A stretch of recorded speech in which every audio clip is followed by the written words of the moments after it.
بسم الله الرحمن الرحيم، ونبدأ بالصلاة على رسولنا الكريم محمد صلى الله عليه وسلم. فصلوا على خير البشر، اللهم صل وسلم وبارك على محمد وعلى آل محمد، رسولنا النبي الأمي المبعوث رحمة للعالمين، خاتم الأنبياء والمرسلين، نور هذه الأمة وضياؤها وشفيعنا يوم الحساب. السلام عليكم ورحمة الله وبركاته. أعزائي المتابعين في كل مكان، أهلا ومرحبا بكم في أخبار جديدة ودردشة جديدة عن النادي الأهلي وأخبار وكواليس حصرية عن النادي الأهلي. بس قبل ما نشوف الفيديو إن شاء الله أرجو الاشتراك في القناة وتفعيل زر الجرس ليصلك كل جديد. أول خبر معانا كتبته المواقع عن أيمن أشرف وكولر وأسباب الخناقة اللي حصلت ما بين أيمن أشرف ومارسيل كولر. القصة باختصار إن أيمن أشرف دخل لكولر وسأله أنا ما بشاركش ليه، أنت ما بتحطنيش في القايمة ليه؟ فرد كولر وقال لأيمن أشرف إن عندك القياسات البدنية بتاعتك ضعيفة وغير مكتملة، وبالإضافة إلى إنك أنت لسه ما اكتملتش شفائك من الإصابة الأخيرة.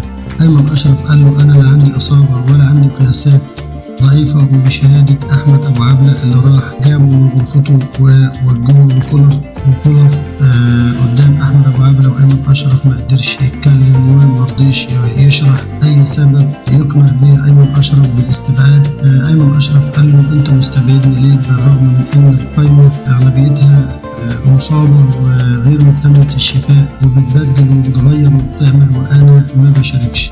طبعا كولر ما عندوش إجابة وما ردش عليه، ومازال أيمن أشرف في حيرة عايز يعرف ايه أسباب عدم المشاركة. هو ده باختصار قصة المشادة اللي حصلت ما بين أيمن أشرف وكولر. الإعلامي محمد شبانة بيقول الأهلي الأقرب للخروج من دوري المجموعات والفوز على صن داونز يعني التتويج باللقب. هو أنا مش معاه في الرأي أو في الخبر اللي قاله ده بأن الأهلي الأقرب للخروج من دوري المجموعات، لأن النادي الأهلي عنده الأفضلية بالنسبة للهلال السوداني. النادي الأهلي عنده الهلال السوداني في القاهرة وعنده القطن الكاميروني، يعني عنده مباراتين إلى حد ما يعتبروا سهلين، بس النادي الأهلي عنده 4 نقط. لو خد 6 نقط من المباراتين بتاع القطن الكاميروني والهلال السوداني يبقى عنده 10 نقط، يبقى يعتبر شبه صعد تاني للمجموعة. كده الهلال عنده القطن هيفوز عليها هيضمن 3 نقط، يبقى كده الهلال عنده 9 نقط. ولكن اللي هيفصل وهيحسم الأمر بالنسبة للنادي الأهلي هو المباراة الفاصلة ما بين الهلال وصن داونز. لو حصل تعادل ما بين صن داونز والهلال يا إما بالأهداف يا إما بالمواجهات المباشرة ما بين الاثنين، ولو الأهلي فاز بعدد أكتر من الأهداف على الهلال يبقى إن شاء الله النادي الأهلي هو اللي هيصعد، والهلال هيبقى في المركز الثالث في المجموعة، فإن شاء الله الأهلي يصعد بإذن الله. أما قصة لو فاز على صن داونز يبقى كده تتويج باللقب، لا، مش معنى إن هو يفوز على صن داونز يبقى كده هيفوز بالبطولة، مستحيل طبعا، لأن في فرق في المجموعات التانية فرق جبارة وعمالقة أكثر شراسة من صن داونز. فإن شاء الله بإذن الله الأهلي يعمل نتيجة قدام صن داونز حتى لو بالتعادل، وبعد كده إن شاء الله يحسن موقفه في الترتيب للمجموعة ويصعد للنهائي بإذن الله ويفوز بالبطولة ويعدي الفرق زي الترجي زي الرجاء المغربي، يعني في فرق عمالقة كتير أشرس من صن داونز. وإن شاء الله إن الأهلي يعدي الفرق دي كلها ويفوز بالبطولة بإذن الله. طبيب الأهلي السابق التعاقد مع معد نفسي تأخر كتير والعمل مع جوزيه كان صعب. علق محمد فكري الطبيب النفسي السابق للأهلي على ضم مجلس إدارة النادي الأهلي معد نفسي للجهاز بقيادة السويسري مارسيل كولر. وقال فكري في تصريحات تلفزيونية عبر قناة تايم سبورتس خطوة تعاقد الأهلي مع معد نفسي تأخر كتير وأحييه عليها وأتمنى أن يتم ذلك مع المنتخب الأول والأولمبي. دول العالم استعانت بأطباء نفسيين في الأجهزة الفنية ونحن متأخرين. وأضاف اللاعب يتكون من 4 أشياء: موهبة ولد بها، ومهارة اكتسبها، وتأهل بدني ونفسي. وقال كمان العمل مع جوزيه كان صعب في البداية واللاعبون لم يكونوا متقبلين الأمر في البداية، وكانت أصعب فترة بعد حادث بورسعيد لكن عملنا بشكل جيد والأهلي نجح في التتويج ببطولة دوري أبطال أفريقيا. مسؤول نادي الهلال بيقول لم نطلب منع حضور جماهير الأهلي وادخلوا مصر إن شاء الله آمنين. رد نادي الهلال السوداني منافس الأهلي في دوري المجموعات على حقيقة طلب النادي السوداني منع جماهير النادي الأهلي من حضور مباراة الجولة السادسة واللي هتقام إن شاء الله في القاهرة. وكانت مباراة الأهلي والهلال السوداني في أم درمان شهدت أحداث مؤسفة من جانب طبيب النادي السوداني عوض الجعلي، حيث قام بدفع حارس الأهلي البديل علي لطفي مع دخول بعض الجماهير إلى المدرجات رغم منع الاتحاد الأفريقي من كرة القدم.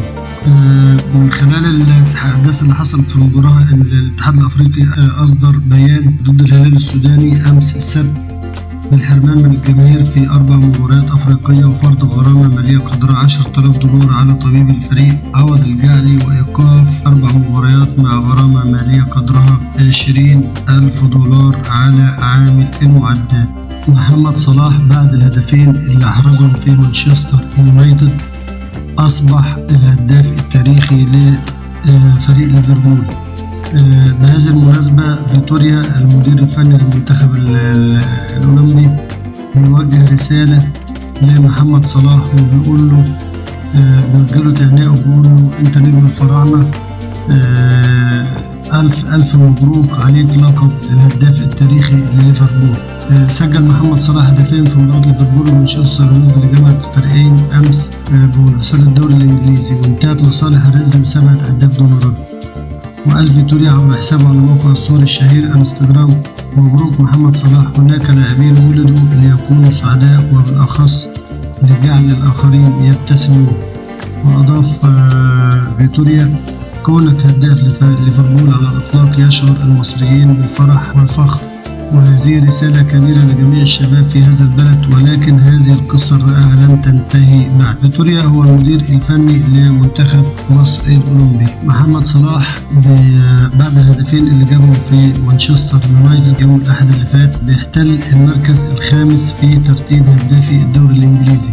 طبعا هداف الدوري الإنجليزي بيتصدر الترتيب هالاند لاعب مانشستر سيتي ب27 هدف، وهاري كين لاعب توتنهام ب18 هدف، وماركوس راشفورد لاعب مانشستر يونايتد ب14 هدف، وإيفان توني برينفورد ب14 هدف، وبيجي محمد صلاح في المركز الخامس ب11 هدف، ووراه ألكسندر متروفيتش لاعب فولهام ب11 هدف. ألف مبروك. محمد صلاح بيزيد في الترتيب هدافي الدوري، ولكن صعب أن يحصل على المركز الأول لأنه بينه وبين المتصدر فرق كبير من الأهداف بصراحة. المهندس فرج عامر رئيس نادي سموحة بيعلن أنه بيستعد لتفعيل بند خيار شراء حسام حسن من النادي الأهلي قبل نهاية الموسم الحالي. وقال رئيس نادي سموحة إن هناك رغبة من قبل أندية كبيرة في التعاقد مع اللاعب من صفوف نادي سموحة. قال فرج عامر حسام حسن لديه عرض من نادي هام جدا في مصر وعرض آخر من أحد الأندية العربية. حسام حسن تمكن من تسجيل 5 أهداف وقدم 4 تمريرات حاسمة لزملائه منذ انتقاله لصفوف الفريق الأزرق في فترة الانتقالات الشتوية الماضية.